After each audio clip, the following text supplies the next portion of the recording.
Hello, this is Rob Woods and welcome to episode 16 of the Fundraising Bright Spots podcast.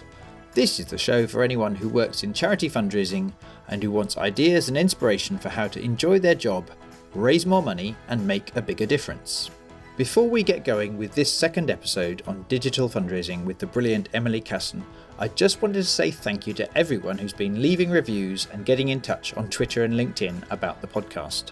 I'm so happy to hear that you're finding these episodes helpful, so thank you very much for letting me know and for spreading the word. And in this episode, I'm sharing the second half of my conversation with Emily Casson, who's the Digital Marketing Manager at Cats Protection. Emily and her team have been achieving extraordinary growth, from around £250,000 a year in 2016 to around £6 million a year now, 4 years later. In episode 15, she explained her simple, clear approach to fundraising, which lies at the heart of this success. Her team's motto is, think big, start small, scale quickly, or fail fast. In that episode, she gave specific examples to help us better understand how to apply these 4 ideas in practice. And we also spent some time, in particular, looking at ways she applies this philosophy to Facebook. And in today's episode, she explains how this approach will also improve the success of your fundraising through email and through your website, as well as more wise advice about achieving a unified, supporter-friendly culture where decisions are based on what the donor needs, rather than what the various fundraising teams might want to say. So let's get on with today's episode. We pick up the conversation as I ask Emily about how her data-driven, ambitious approach applies to email communication with supporters. This episode of the Fundraising Bright Spots podcast is brought to you by the Bright Spot Members Club. As a practical alternative to one-off conferences and courses whose impact can fade all too quickly, the Members Club is an online resource that gives you ongoing access to a whole library of video training courses, monthly coaching webinars and live training events. It's all designed to help you learn, enjoy your job and raise more money. To join the 300 fundraisers already in the club, or just to find out more, go to brightspotfundraising.co.uk. Would you tell me, in terms of email, what are some things that the Emily of 10 years ago might not have known yet or would have wanted to know in how actually you've ended up applying your overarching strategy? Yeah. Well, I think one of the big things I've learned about email, and I've spoken to a lot of organisations and helped them, is a lot of the email, particularly newsletters, which is something a lot of charities do, is focused around internally and the charity. So it might be, we used to have this, that monthly newsletter and every different fundraising team had a slot. So everybody be like, oh, they all went. So it didn't really have any overarching theme. It didn't really match up, but everybody's like, oh, but it's my slot. And it didn't matter whether one team had 3 amazing things to say and the other team didn't really have any content. That was the structure. And that is so common at a lot of charities. They have that structure in terms of these are the different people that need a slot, or these are the different kind of things we're going to talk about. We did change that and we did flip it on its head and actually say, okay, from a supporter point of view, and that would be my top tip for email, that actually think about the person that's getting it and reading it. What does it look like to them? They absolutely do not care that it was so-and-so's turn to have content this month.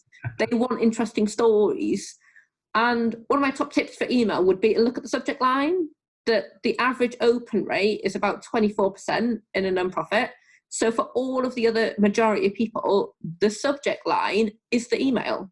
So either make it absolutely say what the email needs to, if it's a reminder for an event or something like that, or make it really engaging so it stands out so they open it. Try emojis. You normally get about a 4% bump whenever you use an emoji in an email. Really? Yeah, in the subject line. So, don't everybody go with a giant string of emojis tomorrow, but use it and that works. And it's just something that draws a bit of attention and gets people to open the email. Because I think a lot of people still use email wrongly, that the idea of the email is either to impart information or what I would say is more to inspire action. So your subject line is to get people to read the email. Your email is then to get people to take action. that action might be think about volunteering, it might be donations, it might be a petition, but that should then be driving traffic to the website rather than just think and be like, oh, loads of people opened the email this month. And I will say, don't care how many people opened, I care how many people then acted on it. So a key thing I'm hearing, which sounds obvious, but I agree, in practice, many of us are not clear enough. We should look at any of those emails that we are planning to send out, and are we crystal clear what the call to action is? Yeah. From the body of the email, is that message is being sent. Yeah, and I think I would say, what is the call for action, not what are the 20 different calls for actions that we all want to put in. And be really clear, like, what is the purpose of that email? What are you then going to judge it by? Whereas if you try and put 20 different calls for actions, that's just going to dilute all of them. And test it, because I have many times, and I know that that's the case. And look at the actual email itself, that there are certain people that like clicking on pictures. There are certain people that like clicking the big click now button, but there's also a sizable minority of people that like clicking links within the text. And they just will not click the big click now button at all. So it's thinking of really practical stuff like that and looking at the email itself. And I kind of bring it back a bit further. I think, be like, why are you sending that email in the first place? That if you are sending a monthly newsletter because you've always sent a monthly newsletter, stop.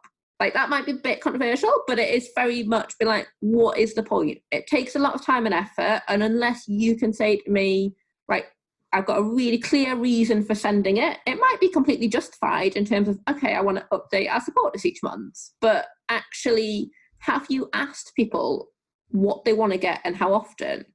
And that doesn't have to be a donor survey that goes out to absolutely everybody. It can be a really quick and dirty survey monkey in terms of asking people. I mean, the caveat to that is that what people say that they do and what people actually do not match up.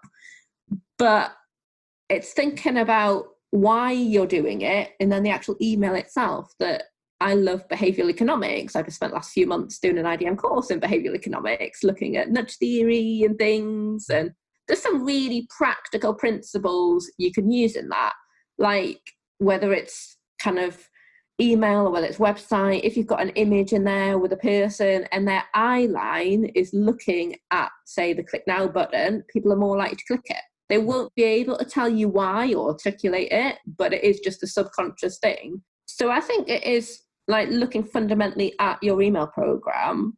And we've changed ours, that when I took over in 2016, we sent 54 emails that year. And now we send over 1,000 different email campaigns.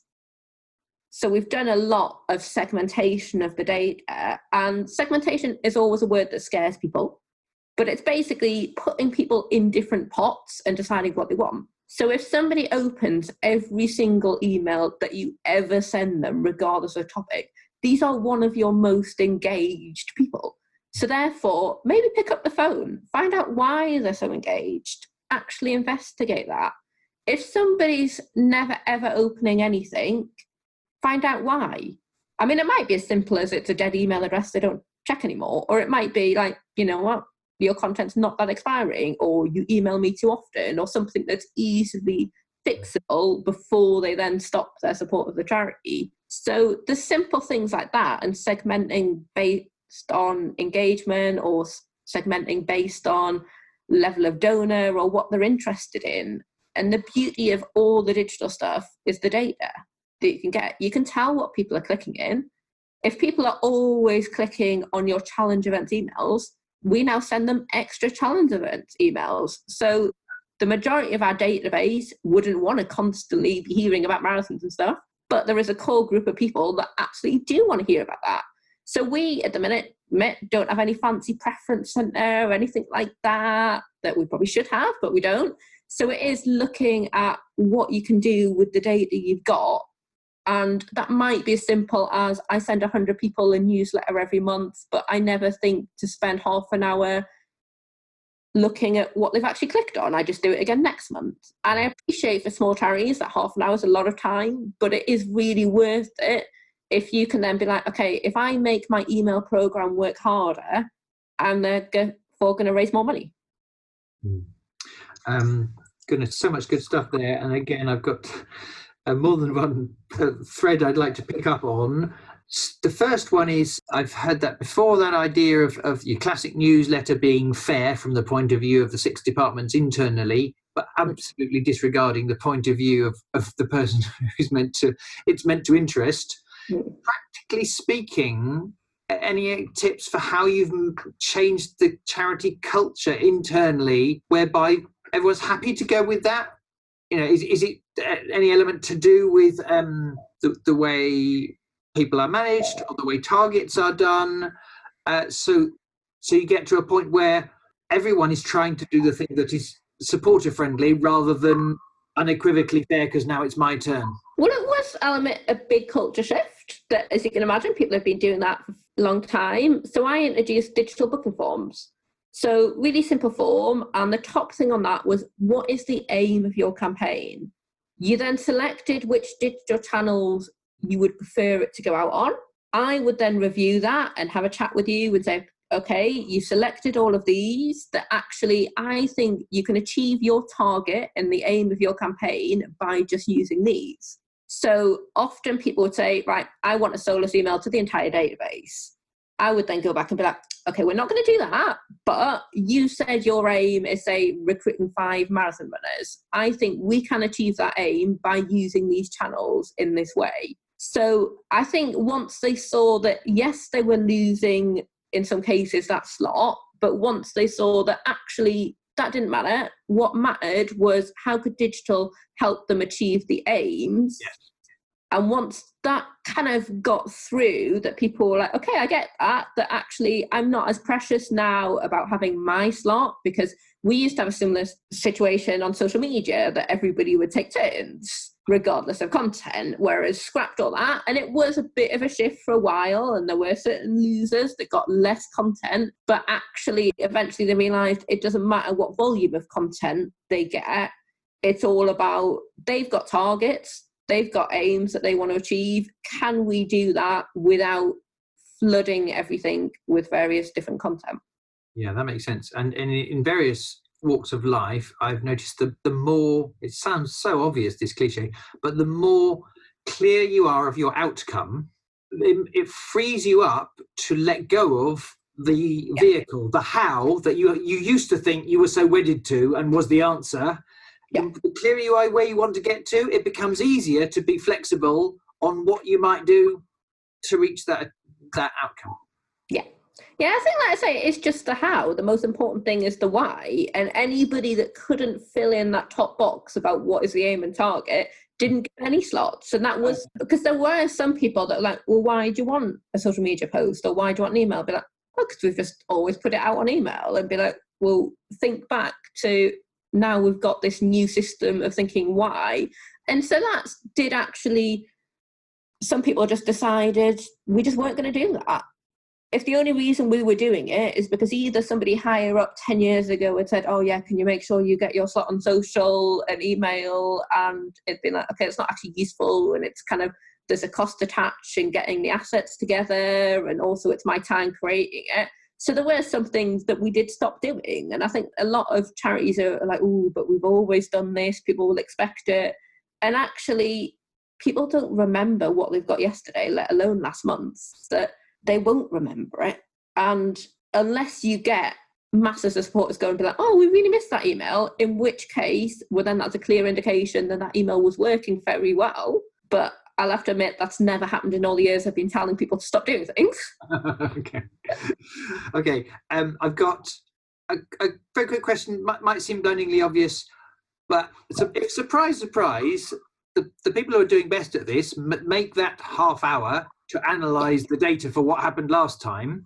But in the real world, the human world, some of us find it hard to be motivated. You know, we might not feel confident of our analysing skills, or we might be pulled by the more tempting seeming activity. This is hard for you, maybe. Fundamental to your philosophy is, why would you not?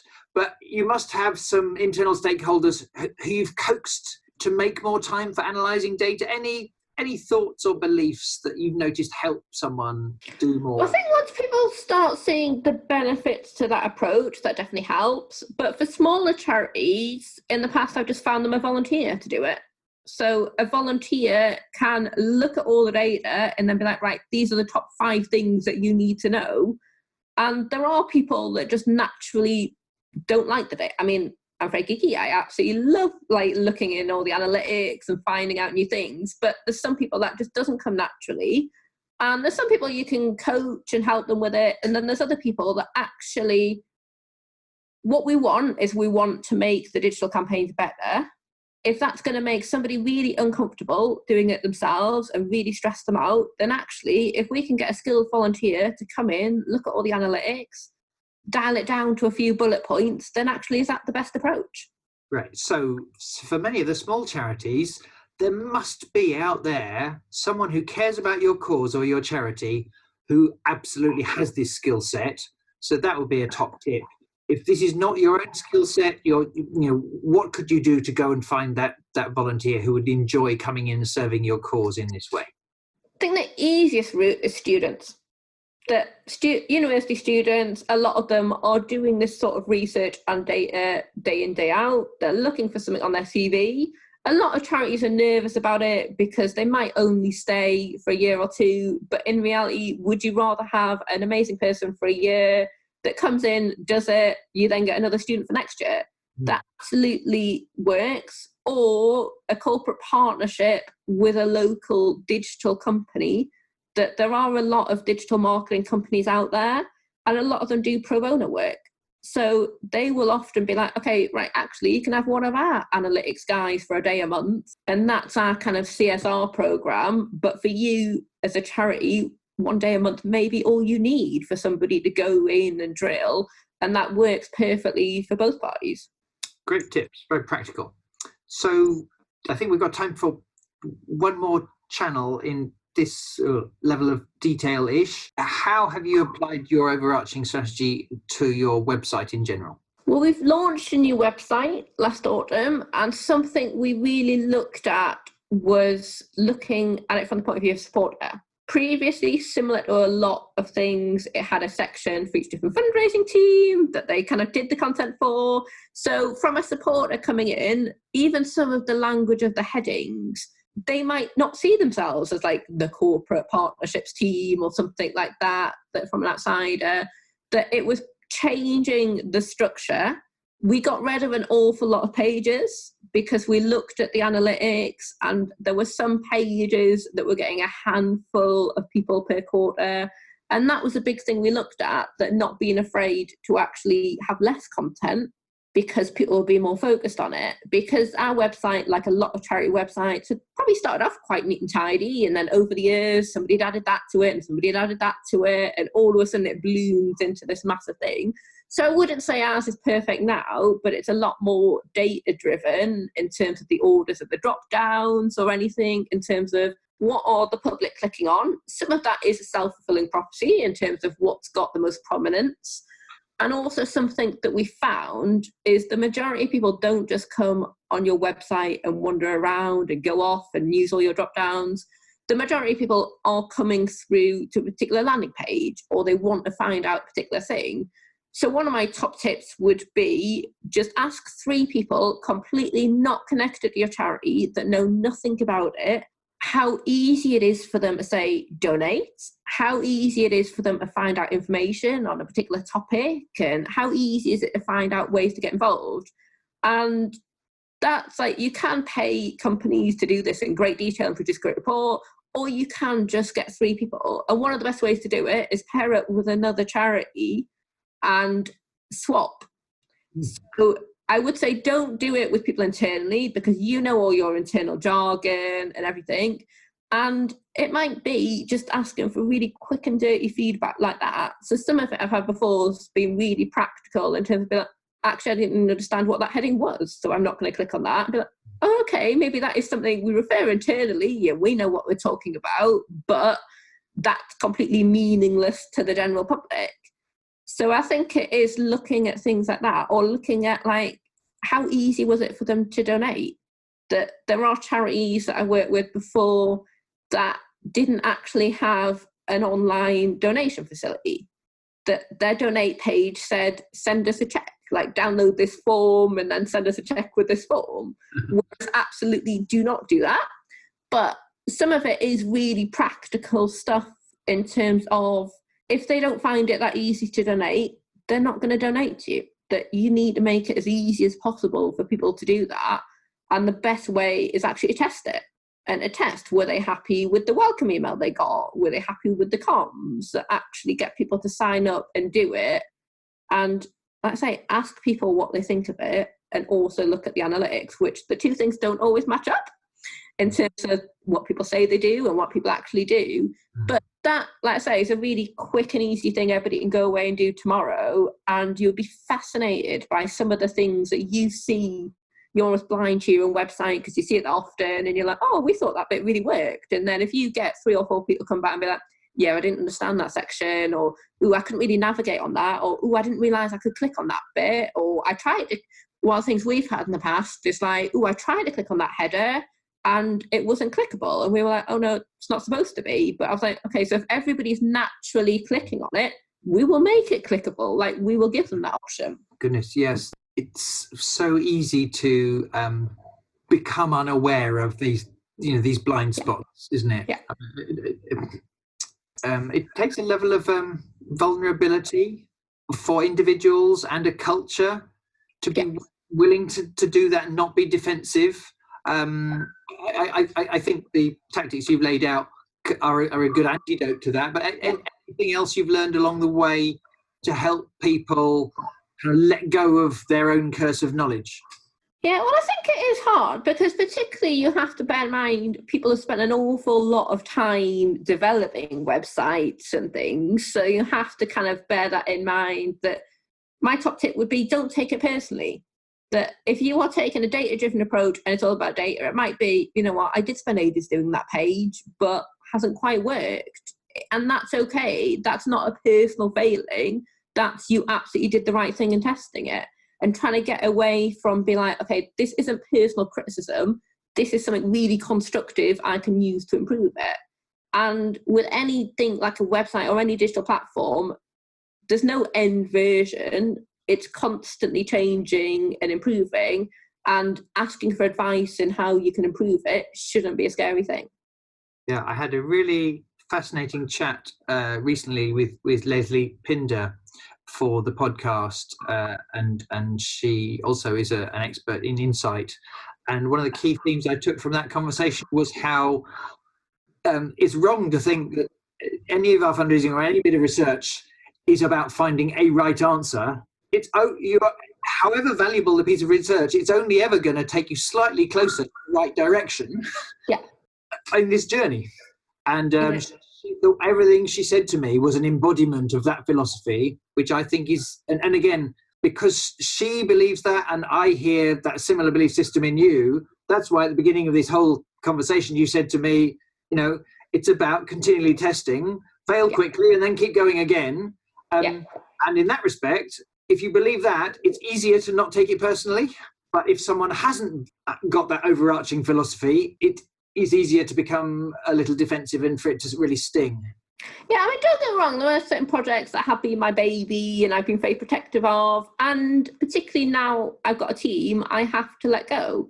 And there's certain things that change over time. Like there's some things that I put in place a couple of years ago, whether it's processes or campaigns, worked absolutely brilliantly 2 years ago. Now my team are coming to me and going like, oh, we want to change that fundamentally. And I'm like, oh, okay. Like I put a lot of work into it, but it's not thinking, oh, that's all been wasted. That's thinking, okay, that really worked for a really long time. Now it's not working. Therefore, I'm not going to hold tight and be like, no, you can't change anything, because my team are actually more pushy than I am in terms of wanting things to be better. That it is accepting that things change over time and things that worked in the past probably aren't going to work in the future, but what have we learned from them? And as long as you think, okay, so what have I learned from doing that? Or actually, what has that enabled us to do while it's been going well? Then that's less scary rather than be like, well, something I put a lot of work into is now going to fundamentally change. Yeah. When I was studying resilience, I discovered that really resilient people who are able to just kind of accept things going wrong, but just keep on going rather than not knocked back for 2 months. One of the beliefs they tend to have is I have never failed if I tried hard, did my best, and I learned something. So if there was any kind of learning whatsoever, it's incorrect for me to label what just happened as a failure. Yeah. And I think that, again, that's easy to say normally when things are going okay. I know as well as anyone else, when something's gone wrong, it can be harder to initially practice that belief. Yeah. But just knowing it at all over the last couple of years has helped me bounce back that bit quicker and value the learning, because very often, cliche though it is, the learning you get from when something went wrong is much more valuable in the long term than what you appeared to have lost in this particular project itself. And I think as well, not beating yourself up. We're all human. But like I say, there are days when we're all like, oh, that really didn't work, and I've really taken that personally. And like I say, it's how you bounce back from that. And I think I'm lucky in that I've got so many different projects and campaigns on the go that I haven't got all my eggs in one basket. That's a massive deal if that certain thing goes right or wrong, because there's all these other things that we can focus on. But like I say, I am human. There will be times when I will not preach my own philosophy and will take it very personally, but it's how you get past that.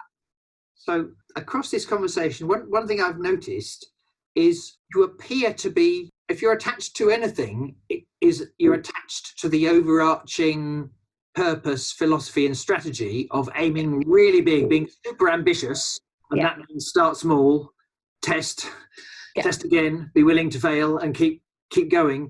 That overarching thing, you're attached to that more than any one project, more than any one test, more than any one fundraising campaign, or any one person.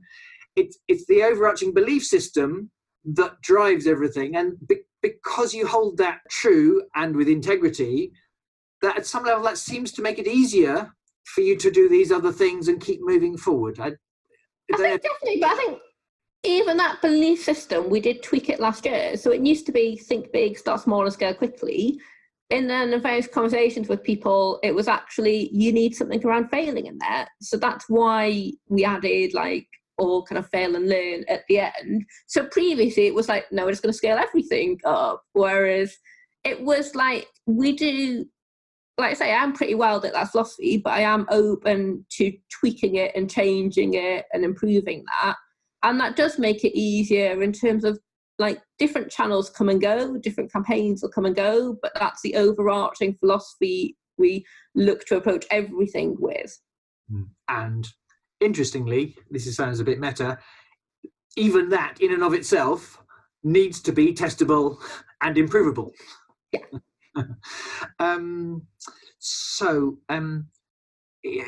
Is there one last idea or top tip that you would observe, even if it's something a tiny bit different to anything we've said so far, to do with the website, that someone listening, whether their charity is large or small, something they could consider doing to help improve their website?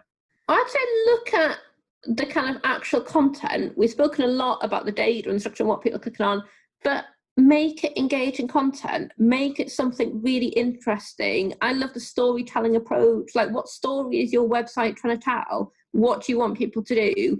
And change it around so it's not all about the charity, that make the donor the hero a bit more, in terms of it's not kind of, ooh, how can they support the charity? It's right, how can we all work together for this particular cause? And look at the language you use. Is it very much like, we are doing this and you could support us to do this? Or is it like, together we can? And look at the actual content and go through. And my top tip would be, get somebody else to do that we're too close to our own causes and we know it. But ask somebody else to feedback, okay, what is the tone? Did you feel that you were being preached to? A lot of charity websites are often like, oh, we're the experts in this, kind of looking down a bit on the general public. Or did you feel like, oh, I was really engaged, I was really excited about that? Asking people what emotion they feel when they look at the website is not something people often do. Get someone else involved, because it's so hard for us to see the wood for the trees. Just, you might say a lot of the same concepts, but are you saying, we do this, we did that, or you helped this to happen, you enabled this cat to be more safe, or something as sounds really prosaic, and I know there's more to it than this, but look how many times you use the word we, and how many of those times could you actually using the word you, and actually it's about the supporter enabling that to happen. And then another thing, I sense more of your content now compared to maybe 5-10 years ago, if I looked, would be about people out there who care about cats, stories about that, quotes about that, images of those people, things they did or asked us, or there's more of that content rather than the purely internally what we did to help this cat. Yeah, and I think there's also a lot more engaging videos and things that previously you used to be able to download a lot of PDFs from the website. Now that's all actual content with little practical videos and little quizzes and little things to get people engaged. That it's very much building a two-way relationship, that it's not a static website that we want people to go on. It's like, interact with us, get in touch, let us know what you're doing. It's transforming that model to be like, okay, we've put this content up to actually, this is a joint thing we're all doing together, and how can we reflect that on the website? Yeah, and I'm guessing there will be some topics and themes where it is appropriate to find some budget to get those films professionally made. Yeah. And it would be an error not to. But is it also true that if we're a small charity and currently we just don't have any budget to get, really smart professional films made, do you think there's plenty of things where they could just be cracking on with their own smartphone and doing some versions of this, and as long as the topic is right and it's not sending the wrong signal, rough and ready films for many topics are better than no films at all? I think sometimes they're better than polished films. That we've tested this on kind of Facebook advertising, and sometimes the rough and ready kind of self-shot stuff outperforms the nice professional studio. Not always, and the professional studio certainly has its place, but actually people are so scared about doing rough and ready, whereas that's the content people relate to and get excited about. So certainly we've found in people on our major gifts mastery program and corporate fundraisers who practice what we teach, absolutely the same thing. Just the spontaneity of getting some kind of film you just quickly shot yourself out to that company that you're working with has an amazing power. Or more and more of the people I work with, rather than sending a 16-page proposal, they're sending, in fact, Tony Gaston, who was on the podcast just the other day, has a wonderful story. It led to a £50,000 gift, and rather than send a long proposal, he sent a one-page proposal with links to 3 60-second self-shot films made in the field. So I totally agree. There are some challenges to do with the times we are living in. I think one of the advantages really is this sort of lowering a barrier to entry, and making it, some things are so much easier for the person to do, even with little or no budget. Yeah, I think definitely that's the case. And I think as well that every organisation has somebody with digital skills in, that kind of, we've got digital champions across the organisation, and one of the best people doing our gaming stuff is a cat care assistant. And so it's putting that call out in terms of, right, who have we already got with our staff and volunteer network that would quite like doing some little films. It might not be the obvious person in comms or in fundraising. It might be somebody completely different that might say, oh, actually on the side, this is something that I really enjoy doing. Yeah, that's a great idea, because the more you as a team are modelling that and reaching out for them, the more other teams are going to become less sort of siloed in their thinking. And then the more and more that happens, A, each project gets better because the person with the right skills is doing it, but B, this whole communication and relationships becomes more holistic across the whole set of teams, rather than people just staying in their box. We need to bring it to a close.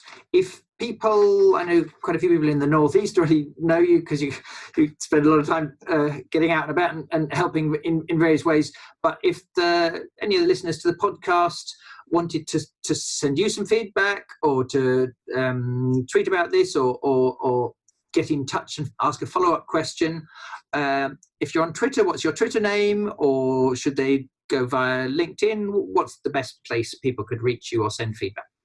Twitter, I'm simply at Emily Casson.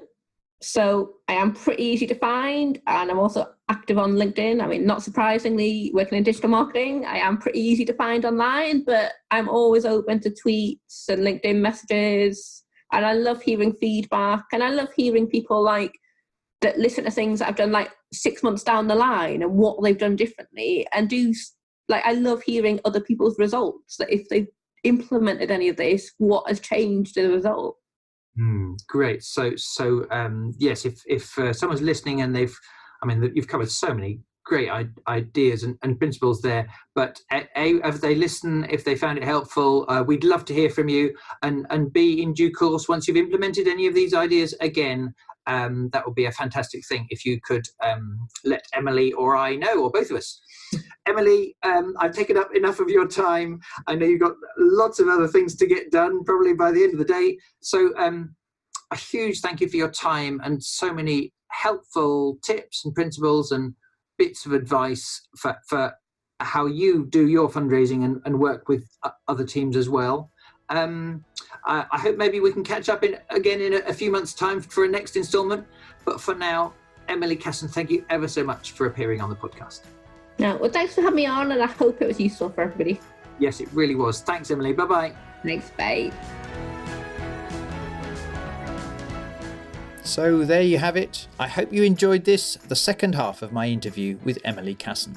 If you want to go back to the key ideas we explore in this episode, do take a look at the episode notes in the blog and podcast section of our website, which is brightspotfundraising.co.uk. If you found the episode helpful, I'd be incredibly grateful if you could leave a review or share it with other people so that these sessions can help more and more fundraisers. Or if you'd like to hear the whole interview, including bonus content about Emily's inspirations, other advice and other lessons she's learned throughout her career, I've put a video of the entire interview with supporting notes in the Bright Spot Members Club. If you're not a member of the club yet, but you'd like to find out more about that whole library of training resources and coaching webinars, you can find out all about it at brightspotmembersclub.com/join. Finally, and most importantly of all, thank you so much for listening. I know that it's not always easy to make time for your ongoing professional development, but I also know that all the very successful fundraisers I've ever interviewed share this particular habit.